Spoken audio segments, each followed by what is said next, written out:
Hello friends, स्वागत है आपके YouTube channel morning today target में। आज हम देखेंगे यूपी टेट के एसएसटी के प्रीवियस ईयर क्वेश्चन पेपर जो आपके आने वाले एग्जाम के लिए काफ़ी ज़्यादा इंपॉर्टेंट है। देखिए, आपके यूपी टेट में एसएसटी पूछी जाती है, पेपर 2 में पूछी जाती है, वह 60 नंबर की पूछी जाती है। तो जितने भी एमसीक्यू हैं सभी आपको कराने वाले हैं। तो चैनल को जो लोग नहीं सब्सक्राइब किए हैं अभी तक वह सब्सक्राइब कर लेंगे, जिससे आगे की क्लासेस आपको प्रॉपर तरीके से मिलती रहेगी। देखिए, जो लोग पेपर 2 की तैयारी कर रहे हैं उनके लिए यह क्लास काफ़ी ज़्यादा इंपॉर्टेंट है। तो डेली क्लासेस चलने वाली है, तो चैनल को जरूर सब्सक्राइब कर लीजिएगा। पहला क्वेश्चन है, भारत का वह कौन सा राज्य है जहां से कर्क रेखा नहीं गुजरती है? तो भारत का वह कौन सा राज्य है जिससे होकर कर्क रेखा नहीं गुजरती है? तो वह हो जाएगा आपका उड़ीसा हो जाएगा। यहाँ पे तीसरा ऑप्शन बिल्कुल सही हो जाएगा। देखिए, उड़ीसा वह राज्य है जिससे होकर कर्क रेखा नहीं गुजरती है। देखिए, कर्क रेखा ट्रॉपिक ऑफ कैंसर भारत के कुल 8 राज्यों से होकर गुजरती है। देखिए, कर्क रेखा भारत के कुल 8 राज्यों से होकर गुजरती है। जो नहीं गुजरती है वह हो जाएगा उड़ीसा। और देखिए, 8 राज्यों से गुजरती है, वह राज्य कौन कौन से हैं? तो गुजरात है, राजस्थान है, मध्य प्रदेश है और छत्तीसगढ़ है, झारखंड है, आपका पश्चिम बंगाल हो जाएगा और त्रिपुरा मिजोरम हो जाएगा। तो कर्क रेखा 8 राज्यों से होकर गुजरती है। जो नहीं गुजरती है वह उड़ीसा। नेक्स्ट क्वेश्चन है, निम्नलिखित में से कौन सी नदी मकर रेखा ट्रॉपिक ऑफ कैप्रिकॉर्न को 2 बार काटती है? तो कौन सी नदी मकर रेखा को 2 बार काटती है? तो वह हो जाएगा, यहाँ पे इसका सेकेंड ऑप्शन सही हो जाएगा, लिम्पोपो नदी, जो मकर रेखा को 2 बार काटती है। देखिए, समझते हैं। लिम्पोपो नदी ये दक्षिण अफ्रीका की एक प्रमुख नदी है जो मकर रेखा ट्रॉपिक ऑफ कैप्रिकॉर्न को 2 बार काटती है। देखिए, ये बोत्सवाना और दक्षिण अफ्रीका की सीमा के पास से निकलती है और हिंद महासागर में गिरती है। तो यह सभी पॉइंट याद रखिएगा, आपके एग्जाम में क्वेश्चन बन सकते हैं। और देखिए, अपना नोट्स बनाते चलिए। नेक्स्ट क्वेश्चन है, कर्क रेखा और मकर रेखा के बीच के क्षेत्र को क्या कहा जाता है? तो कर्क रेखा और मकर रेखा के बीच के क्षेत्र को क्या कहा जाता है? तो वह हो जाएगा, यहाँ पे इसका राइट आंसर सही हो जाएगा, तीसरा हो जाएगा, उष्णकटिबंधीय टॉरिड जोन कहा जाता है। तो आपका यहाँ पे तीसरा ऑप्शन बिल्कुल सही हो जाएगा। देखिए, समझते हैं। कर्क रेखा आपकी देखिए 23.5 डिग्री उत्तर में होती है और मकर रेखा 23.5 डिग्री दक्षिण में होती है। और देखिए, इसके बीच के क्षेत्र को उष्णकटिबंधीय टॉरिड जोन कहा जाता है। और देखिए, यह पृथ्वी का सबसे गर्म क्षेत्र है क्योंकि यहाँ वर्ष में कम से कम एक बार दोपहर का सूर्य ठीक सिर के ऊपर सीधा चमकता है। और देखिए, यह क्षेत्र भूमध्य रेखा के दोनों ओर स्थित है और यहाँ सूर्य की किरणें सबसे अधिक ऊष्मा प्रदान करती है। तो ये जितने भी पॉइंट हैं याद रखिएगा। नेक्स्ट क्वेश्चन है, प्राचीन रोम में एम्फोरा क्या था? तो प्राचीन रोम में एम्फोरा क्या था? तो वह हो जाएगा, यहाँ पे इसका तीसरा ऑप्शन सही हो जाएगा, एम्फोरा लंबा एवं दोनों तरफ हत्थे लगा जार था। तो प्राचीन रोम में, तो इसका तीसरा ऑप्शन बिल्कुल सही हो जाएगा।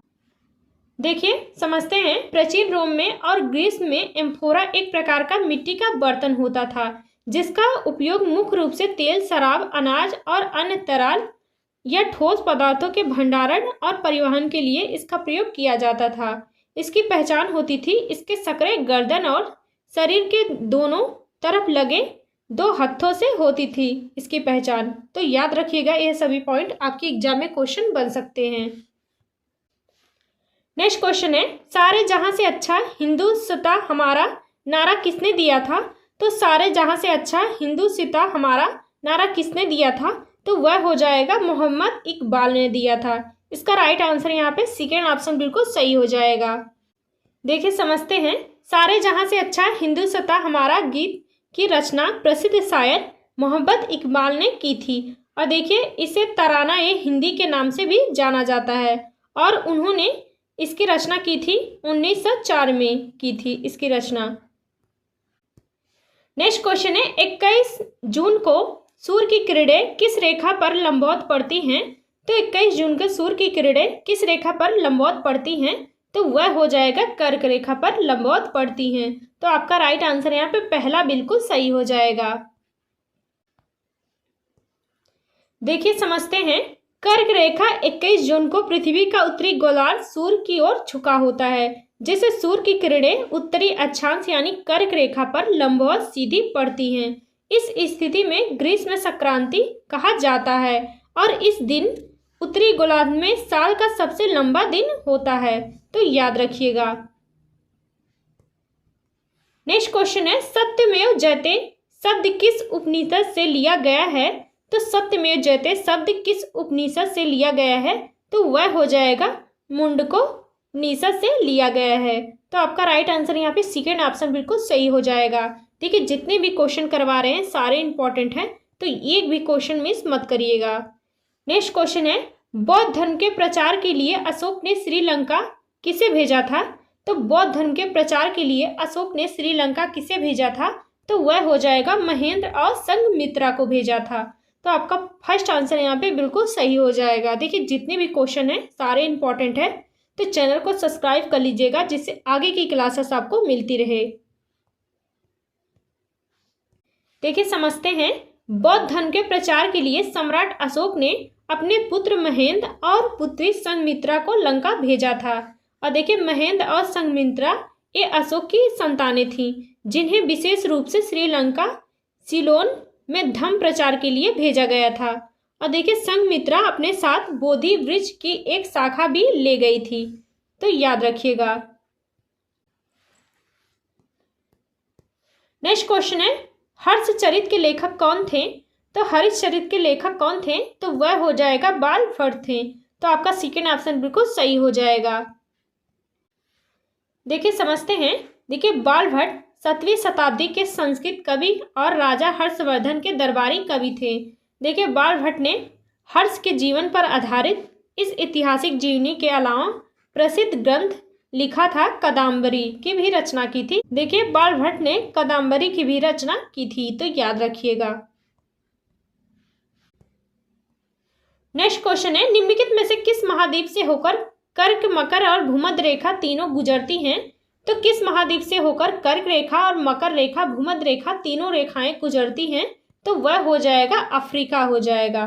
तो आपका सेकेंड ऑप्शन बिल्कुल सही हो जाएगा। देखिए अफ्रीका एक ऐसा महाद्वीप है जिससे होकर कर्क रेखा, मकर रेखा, भूमध्य रेखा तीनों रेखाएं गुजरती हैं। देखिए समझिएगा, अफ्रीका दुनिया का एकमात्र महाद्वीप है जिससे होकर कर्क रेखा, मकर रेखा और भूमध्य रेखा तीनों रेखाएं गुजरती हैं। देखिए भूमध्य रेखा आपका 0 अक्षांश यह अफ्रीका के मध्य भाग से होकर गुजरती है। और देखिए कर्क रेखा आपका 23.5 नॉर्थ में होती है, उत्तर में होती है। यह अफ्रीका के उत्तरी भाग से होकर गुजरती है। और देखिए मकर रेखा आपका 23 डिग्री साउथ यानी दक्षिण भाग से होकर गुजरती है, तो याद रखिएगा। नेक्स्ट क्वेश्चन है, पश्चिम बंगाल में मानसून से पहले होने वाली वर्षा को क्या कहते हैं? तो पश्चिम बंगाल में मानसून से पहले होने वाली वर्षा को क्या कहा जाता है? तो वह कहा जाता है काल वैसाखी वर्षा कहा जाता है। तो यहाँ पे इसका सेकेंड ऑप्शन बिल्कुल सही हो जाएगा। देखिए पश्चिम बंगाल में मानसून के आने से पहले गर्मियों के अंत में चलने वाली विनाशकारी तेज हवाओं और गरज के साथ होने वाली वर्षा को काल वर्षा कहा जाता है, काल वैसाखी वर्षा कहा जाता है, तो याद रखिएगा। नेक्स्ट क्वेश्चन है, भारत की माही नदी किस रेखा को 2 बार काटती है? तो भारत की जो माही नदी है वह किस रेखा को 2 बार काटती है? तो वह हो जाएगा, यहाँ पे इसका राइट आंसर सेकेंड ऑप्शन सही हो जाएगा, भूमध्य रेखा को 2 बार काटती है। देखिए माही नदी भारत की एकमात्र नदी है जो राजस्थान में यू आकार का मोड़ बनाने के कारण कर्क रेखा को 2 बार काटती है। नेक्स्ट क्वेश्चन है, इंडिका पुस्तक का लेखक कौन था? तो इंडिका पुस्तक के लेखक कौन थे? तो वह हो जाएगा मेगास्थनीज थे। तो आपका सेकेंड ऑप्शन बिल्कुल सही हो जाएगा। देखिए मेगास्थनीज जो था यूनानी राजा सेलुकस निकेटर का राजदूत था जो चंद्रगुप्त मौर्य के दरबार में आया था। उसने अपनी पुस्तक में मौर्यकालीन भारत का विस्तृत वर्णन किया था, तो याद रखिएगा। देखिए जितने भी पॉइंट है सारे इंपॉर्टेंट है, तो नोट करते जाइएगा। नेक्स्ट क्वेश्चन है, लोथल किस नदी के किनारे स्थित था? तो लोथल किस नदी के किनारे स्थित था? तो वह हो जाएगा, आपका राइट आंसर सही हो जाएगा, डी ऑप्शन हो जाएगा, भोगों नदी के किनारे लोथल स्थित था।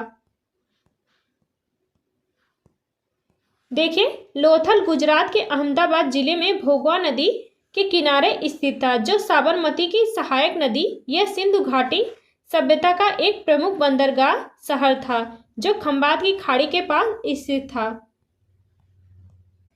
नेक्स्ट क्वेश्चन है, वेदों की ओर लौटो का नारा किसने दिया था? तो वह दिया था स्वामी दयानंद सरस्वती ने दिया था, वेदों की ओर लौटो का नारा दिया था। देखिए, स्वामी दयानंद सरस्वती ने 1875 में आर्य समाज की स्थापना की थी।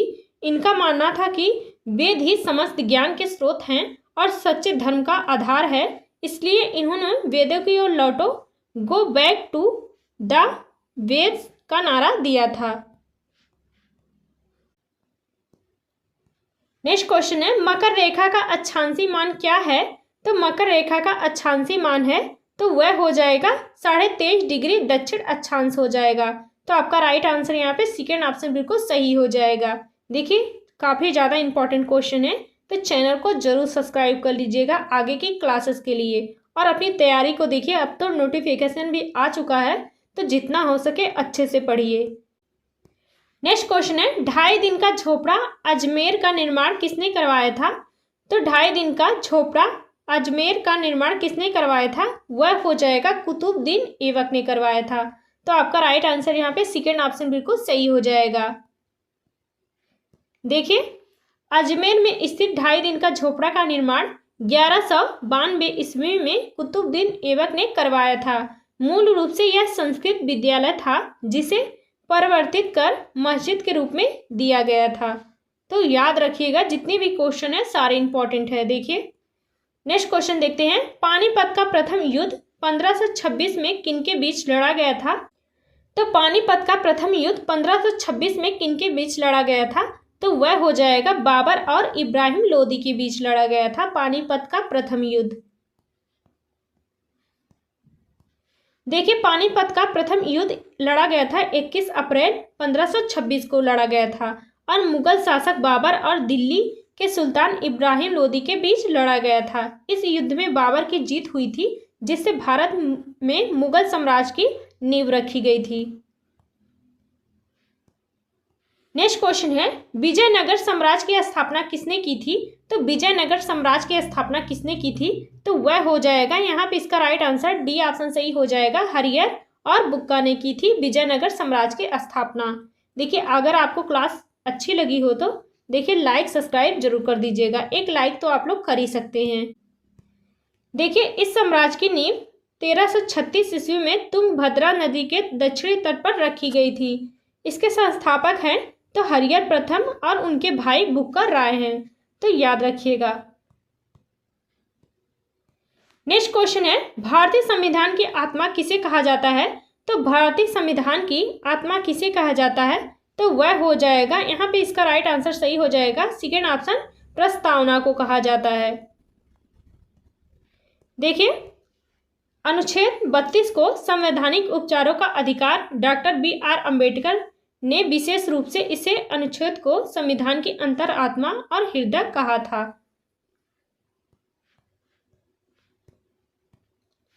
नेक्स्ट क्वेश्चन है, भारत के राष्ट्रपति को पद की शपथ कौन दिलाता है? तो भारत के राष्ट्रपति को पद की शपथ कौन दिलाता है? तो वह हो जाएगा, यहाँ पे इसका तीसरा ऑप्शन सही हो जाएगा, भारत के मुख्य न्यायाधीश दिलाते हैं राष्ट्रपति को शपथ।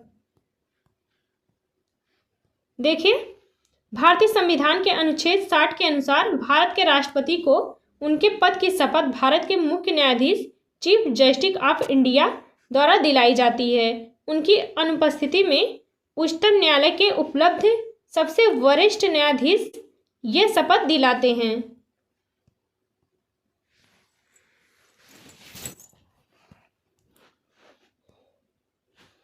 नेक्स्ट क्वेश्चन है, पंचायत राज व्यवस्था की शुरुआत सबसे पहले किस राज्य में हुई थी? तो पंचायत राज व्यवस्था की शुरुआत सबसे पहले किस राज्य में हुई थी? तो वह हो जाएगा राजस्थान के नागौर में हुई थी। तो आपका सेकेंड ऑप्शन बिल्कुल सही हो जाएगा। देखिए, भारत में आधुनिक त्रिस्तरीय पंचायती राज व्यवस्था की शुरुआत 2 अक्टूबर 1959 को राजस्थान के नागौर जिले में हुई थी। इसका उद्घाटन तत्कालीन प्रधानमंत्री पंडित जवाहरलाल नेहरू ने की थी, तो याद रखिएगा।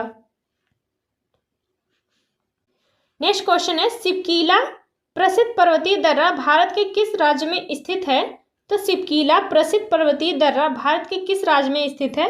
तो वह हो जाएगा, यहाँ पे इसका राइट आंसर सही हो जाएगा, हिमाचल प्रदेश में हो जाएगा। तो आपका राइट आंसर यहाँ पे डी ऑप्शन बिल्कुल सही हो जाएगा। देखिए, सिपकीला प्रसिद्ध पर्वतीय दर्रा हिमाचल प्रदेश राज्य में स्थित है। यह हिमाचल प्रदेश के किन्नौर जिले को तिब्बत चीन से जोड़ता है और सतलुज नदी इसी दर्रे के पास भारत में प्रवेश करती है। यह भारत के बीच प्रमुख व्यापारिक मार्गों में से एक है। नेक्स्ट क्वेश्चन है, सिंधु घाटी की सभ्यता के लोग किसकी पूजा करते थे? तो सिंधु घाटी सभ्यता के लोग किसकी पूजा किया करते थे? वह हो जाएगा पशुपति की। तो आपका सेकंड ऑप्शन बिल्कुल सही हो जाएगा। देखिए, पुरातत्वविदों को मोहनजोदड़ो से एक मुहर मिली है जिसमें एक योगी की आकृति बनी है जिसमें पशुपति शिव माना गया है। इसके अलावा वे मातृ देवी, पशुओं और वृक्षों की पूजा भी किया करते थे, तो याद रखिएगा। नेक्स्ट क्वेश्चन है, गदर पार्टी की स्थापना 1913 में कहाँ हुई थी? तो गदर पार्टी की स्थापना 1913 में कहाँ हुई थी? तो वह हो जाएगा सैन फ्रांसिस्को में हुई थी। तो आपका राइट आंसर यहाँ पे डी ऑप्शन बिल्कुल सही हो जाएगा। नेक्स्ट क्वेश्चन है, विश्व का सबसे गहरा महासागर कौन सा है? तो विश्व का सबसे गहरा महासागर कौन सा है? तो वह हो जाएगा, यहाँ पे इसका तीसरा ऑप्शन सही हो जाएगा, प्रशांत महासागर विश्व का सबसे गहरा महासागर होता है।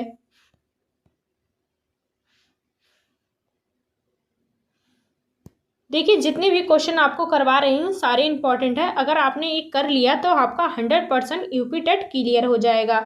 नेक्स्ट क्वेश्चन है, भारतीय संविधान के किस अनुच्छेद में वित्त आयोग का वर्णन किया गया है? तो वह हो जाएगा अनुच्छेद 280 में वित्त आयोग का वर्णन किया गया है।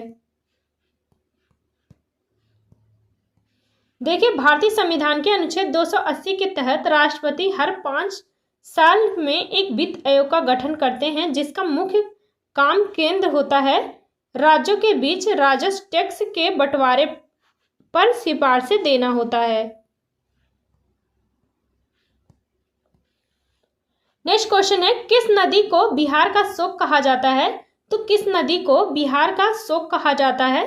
तो वह हो जाएगा, आपका राइट आंसर यहाँ पे सही हो जाएगा तीसरा, कोसी नदी को बिहार का शोक नदी के नाम से जाना जाता है। देखिए, कोसी नदी को बिहार का शोक नदी कहा जाता है क्योंकि हर साल आने वाली भीषण बाढ़ के कारण यह राज्यों के उत्तरी हिस्सों में भारी तबाही मचाती है।